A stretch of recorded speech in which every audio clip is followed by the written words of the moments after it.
অন্যান্য দিনে তো রুটি, সবজি, ডাল অথবা সিদ্ধ ভাত এই দিয়ে হয়ে যায়, কিন্তু বিশেষ দিনে একটু বিশেষ খাবার তো প্রয়োজনই হয়। ফুলকো ফুলকো লুচি বানিয়েছি। আজ ঈদ, সবাই ঘরে ঘরে খাবে, আমরাই বা বাদ যাবো কেন? একটু ভালো মন্দ খেতে সবারই তো ইচ্ছে হয়।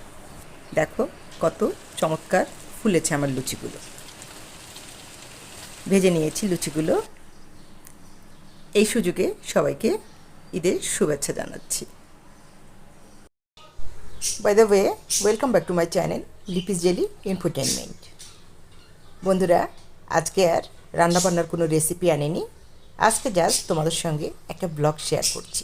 আজকে সকালে কী কী দিয়ে নাস্তা করলাম সেটাই শেয়ার করছি, যেহেতু আজকে ঈদ।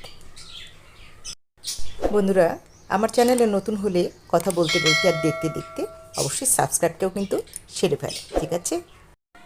সবে তো লুচি ভাজা দেখালাম, আর কি কি ছিল সেটা দেখতে ইচ্ছে করছে তো দেখো। পরোটা করেছি, গোল গোল করেই করেছি, সিম্পলভাবেই, হালকা তেলে। এবার সবগুলো সাজিয়ে নিচ্ছি, দেখিয়ে দিচ্ছি কি কি আছে। পরোটার সঙ্গে খাওয়ার জন্য ডিম ভাজি তো লাগবেই, অর্থাৎ ডিমের অমলেট। এবার ফুলকো ফুলকো লুচি সাজিয়ে দিচ্ছি। এটা হচ্ছে ছেলের প্লেট সাজানো, ছেলেকে খেতে ডাকবো, তার জন্য আমি এই প্লেটটা রেডি করছি। এবার ভাজা সুজি করেছিলাম বন্ধুরা। সুজি যে নর্মাল আমরা যেটা করি, মোহনভোগ বা এমনি নর্মাল সুজি, দুধ সুজি, সেরকম নয়, ভাজা সুজি। এটা একটু অন্যভাবে করা। এই রেসিপিটা আমি পরে একসময় দেখিয়ে দেব। আর গতকালকে যে করেছিলাম জর্দা সেমাই, ঈদের দিনে সেমাই তো প্লেটে রাখতেই হবে। দিয়ে দিচ্ছি সব কিছু একটু একটু করে। ভাবছো সব মিষ্টি মিষ্টি খাবার, ডিম দিয়ে লুচি কীভাবে খাবে? আরে না না, সেও আছে, ঝাল ঝাল মজার জিনিস আছে, দেখতে থাকো।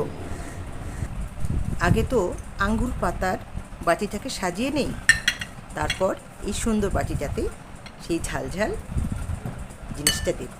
হ্যাঁ বন্ধুরা, ঝাল ঝাল ছোলার ডাল রান্না করেছিলাম, সেটা সাজিয়ে দিচ্ছি।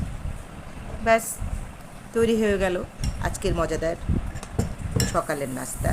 লুচি, পরোটা, সেমাই, সুজি, ডিম আর ছোলার ডাল। কোনো রেসিপি ছাড়াই আজকের এই ভিডিওটা করলাম।